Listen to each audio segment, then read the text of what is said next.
Let me start by saying this: I love my wife. Or, at least I did. I'm not sure what I feel anymore. I'm 34M, married to Anna, 33F. We've been together for 8 years, married for 5, and for the most part, we've been solid.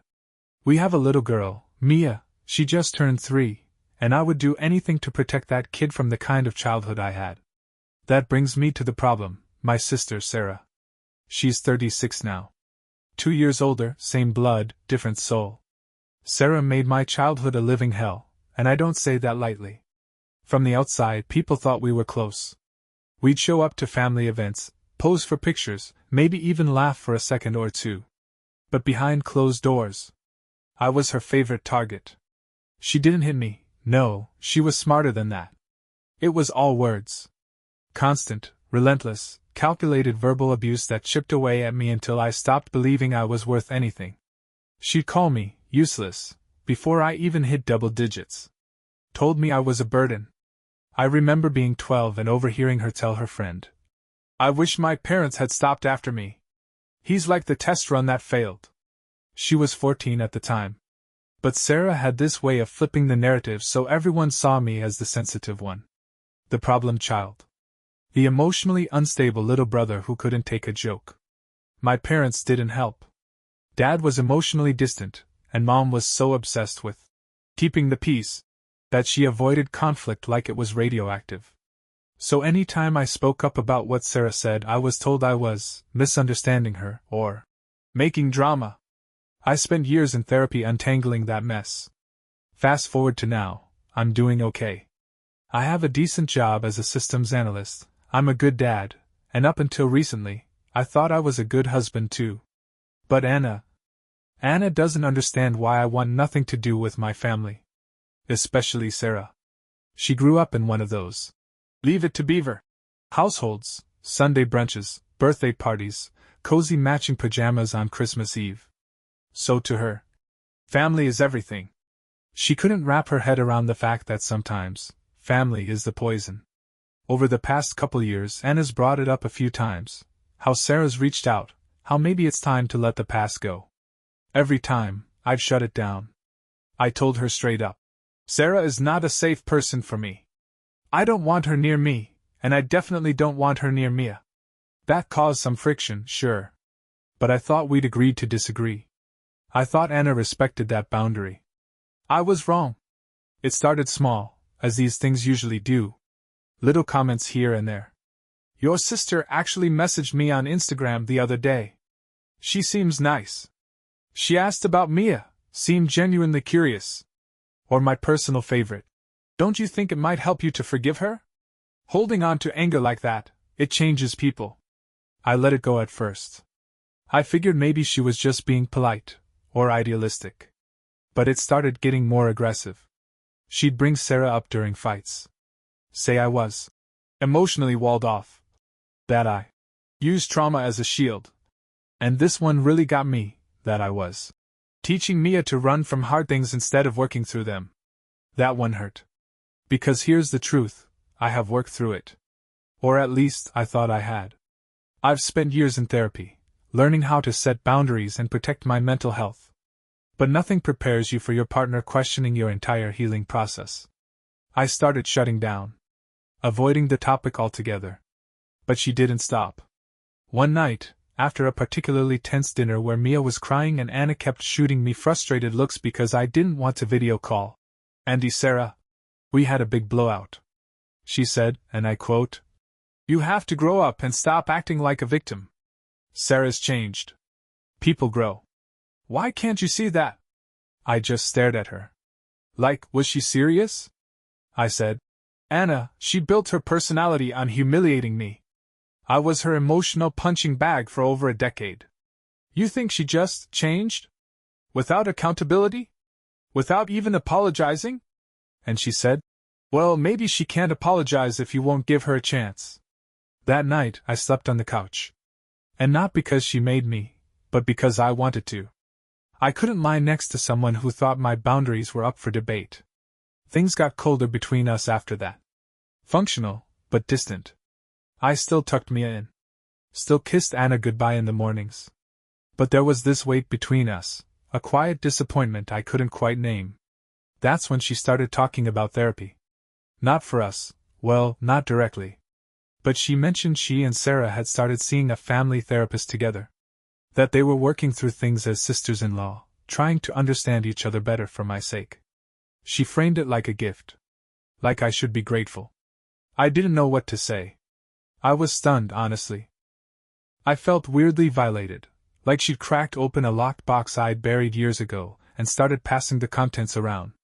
She said the therapist thought I was emotionally avoidant, and that confronting the past would be healing for everyone. I asked if she told the therapist what Sarah used to do. She hesitated, then said, "Well, we didn't get into everything.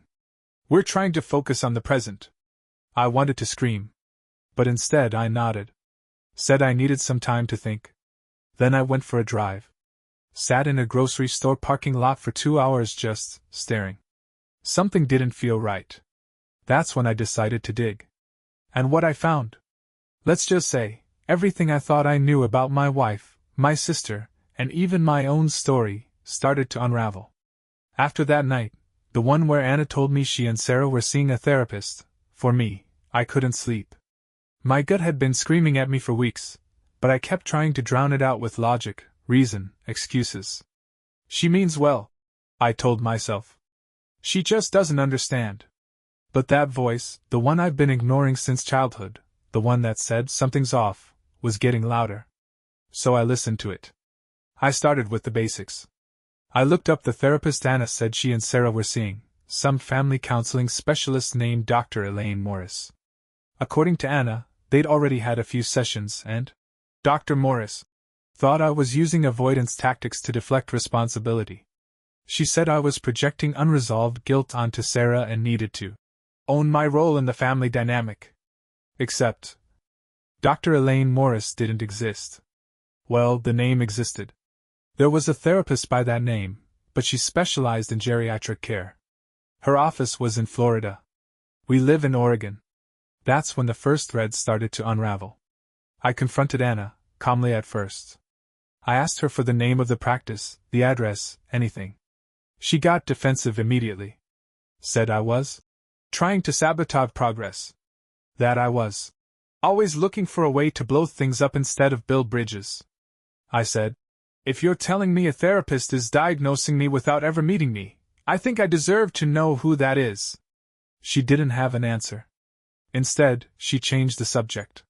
Hard. That's when I knew she was lying. A day later, while she was out with Mia at the park, I checked her laptop. Yeah, I know how that sounds, and I wouldn't have done it if I didn't already know something was wrong. But sure enough, buried in her downloads folder was a Word doc titled Session Notes, Sarah. It wasn't from a therapist. It was from her. She wrote fake therapy summaries. Full paragraphs with Dr. Morris, stating things like, OP exhibits signs of chronic blame projection, likely stemming from unresolved sibling envy. Sarah has shown tremendous emotional maturity by initiating this reconciliation. It is crucial OP understands that his current hostility stems more from his own fears than from Sarah's actions. It read like a psychological takedown of me. I scrolled through, heart pounding, jaw clenched. I couldn't even process it all. This wasn't just about wanting me to forgive my sister. This was manipulation. Gaslighting, even. She created an entire fake therapy narrative to convince me I was broken, and Sarah was healed. And the worst part? Sarah was in on it. I found emails between them. Long threads where they discussed what to say, how to frame the progress, and even whether they should stage a spontaneous visit from Sarah so I could see how much she's changed. At one point, Anna even wrote, I know he'll resist, but if we can show him a path forward that makes him the problem, just at first, he might be willing to change. We just have to be gentle at the start. Gentle. Like I was some wild animal that needed taming. I sat there, staring at the screen, and felt numb. Like something inside me quietly snapped. I didn't say anything that night. Or the next. I was too angry, and not the explosive kind. It was a cold, steady, deeply personal kind of fury. The kind that settles in your bones and makes everything feel like static. For days, I went through the motions. Took Mia to daycare. Made small talk. Slept beside Anna like nothing had happened. But I was watching everything differently now. Every word she said felt like a performance. Every smile, calculated. I didn't trust anything anymore. Eventually, I asked her point blank, "Did you fake the therapy sessions?" And she froze. That 1-second delay in her response? That told me everything. She tried to deny it at first. Said I was twisting things. That she and Sarah role-played therapy scenarios as part of a self-guided workbook. That it wasn't meant to manipulate me, it was just an exercise. I asked, "Then why pretend a licensed therapist said all those things about me?" She had no answer. Just tears. "I just wanted to fix things," she sobbed. "You're so angry all the time. You don't even see how much it's eating you up. I thought if I could just get you to talk to her, maybe you'd find peace. I thought you'd finally move on." I said, "Peace doesn't come from lies." And then, without even thinking, I added, "You sound just like Sarah." She flinched like I'd hit her. But I didn't take it back. Because it was true. This entire plan, this scheme, was something my sister would have cooked up in high school. Manipulative. Sneaky. Justified in her own mind because she thought she knew best.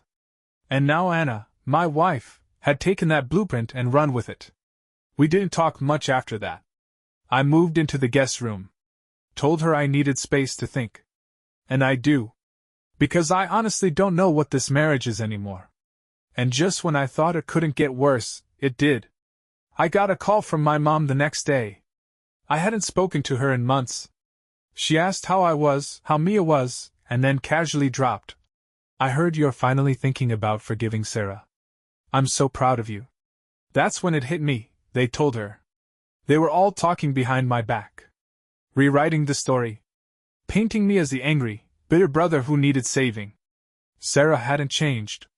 She just found a new messenger. And Anna, my own wife, volunteered for the role. I sat in my car for half an hour, engine off, keys in my hand, just stunned.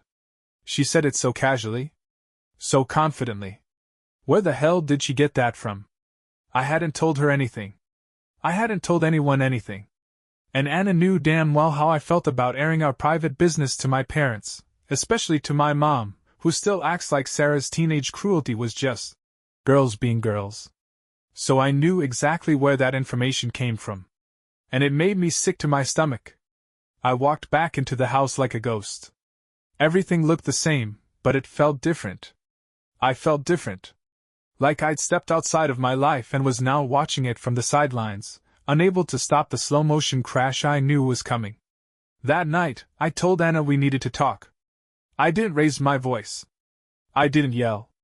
But I laid it all out. I told her I knew about the fake therapy notes, the emails with Sarah, the manipulation. I told her about the call from my mom, and how it confirmed everything I feared. She not only lied to me, she'd recruited my family into the lie. I asked her flat out, "Did you tell my mom I was coming around? That I was changing my mind about Sarah?" Her eyes filled with tears, and she just whispered. I wanted to give her hope. Hope. Like I was a project. A broken thing they could fix if they just lied hard enough and waited long enough. That's when I snapped. You don't get to use me to make my family feel better about what they did. You don't get to rewrite my trauma so they can sleep easier. This wasn't about healing. This was about control. She started crying harder, but I didn't comfort her. I couldn't. Because in that moment, I didn't recognize her. The woman I married, the one who held my hand through panic attacks, who whispered to me during nightmares that I was safe now, she wouldn't do this. She wouldn't stab me in the back with the very people who made me this way. When I didn't move, she finally whispered, "I was just trying to make things right." That night, I packed a bag and went to stay at a friend's place. I didn't want to see Sarah. I didn't want to see my mom. And as much as it ripped me apart inside, I didn't want to see Anna either. But the universe wasn't done yet. Because a few days later, I got another curveball. My cousin Megan, who lives a few states away and has always been one of the only family members I trusted, called me up out of nowhere. She sounded nervous, hesitant, like she didn't know if she should be doing this. She said, "Look, I don't want to stir things up, but I just need to ask, are you okay?" I told her, "Not really." That's when she said, "I think you should know something about Sarah." Something I didn't say before because I didn't want to cause more damage. Now, before I tell you what Megan told me, let me rewind for a second. Growing up, Sarah wasn't just mean. She was cruel in ways that left marks most people couldn't see. Emotional sabotage, humiliation, and worst of all, lies that shaped how others saw me. She told teachers I cheated. Told friends I was stealing from them. Got me suspended more than once. Gaslit me constantly until I didn't know what was real anymore. When I tried to bring it up to my parents, it always became my fault. So when Megan told me this, it didn't shock me as much as it confirmed everything I already knew but couldn't prove. She said, "Back in high school, Sarah told me she was going to ruin you because she hated how your dad always defended you. She said you got away with everything, and she was going to make sure no one ever trusted you again." She bragged about it. Said it like it was a game. She paused. "She used me too. Told me lies about you, stuff that made me stop talking to you for a while. I only realized years later how wrong I was. I didn't say much. Just sat there, phone pressed to my ear, heart beating so hard I thought it might drown out her voice. "I'm sorry," she said. "I should have told you sooner. I just thought, maybe you already knew." I did. Deep down I did. But hearing it out loud, that broke something final. When I got off the phone, I knew what I had to do. I texted Anna. "I want a separation. We'll figure out a schedule for Mia, but for now, I need real distance." She tried to call. I didn't answer. I wasn't doing it to punish her. I was doing it to protect me. For the first time in a long time, I was choosing myself over people who meant well, but caused real harm. A week later, I served her with papers. Not divorce yet. Just a legal separation. She cried. Begged. Said we could go to therapy, real therapy, together this time. That she didn't know how badly she'd hurt me. I said, "You didn't just hurt me.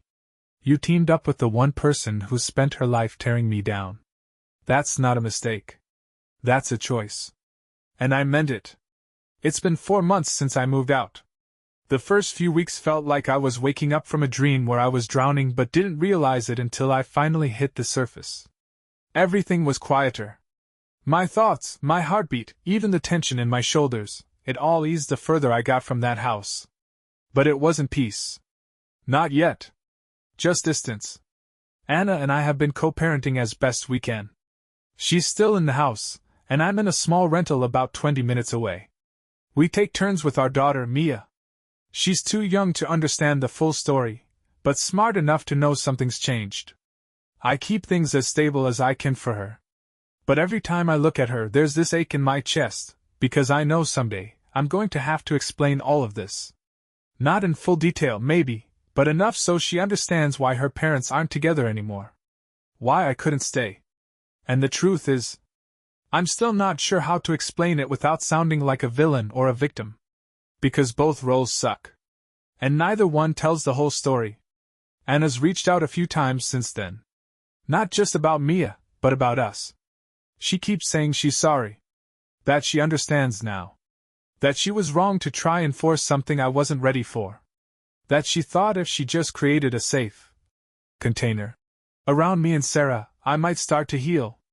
I told her healing doesn't happen in a lie. And then came the kicker. She admitted she'd been talking to Sarah for over a year behind my back. A year. It started with a birthday text Sarah sent. On a whim. And according to Anna, it just snowballed from there. They started chatting about me, my past, how closed off I was, how paranoid. Sarah spun her web the same way she always has, soft and subtle, all sugar on the surface with poison underneath. And Anna? She ate it up. I just thought if I could get you both to talk, maybe we could finally put the past behind us. I told her, "You don't put the past behind you by pretending it didn't happen." I wasn't mad when I said it. Just tired. What really wrecked me, though, was what came next. My dad called. Now, my relationship with him has always been strained, especially after how he enabled Sarah's behavior. He was the classic just ignore her kind of parent, never wanted conflict, so he let the rest of us drown in it. But this time, he didn't call to guilt me. He called to apologize.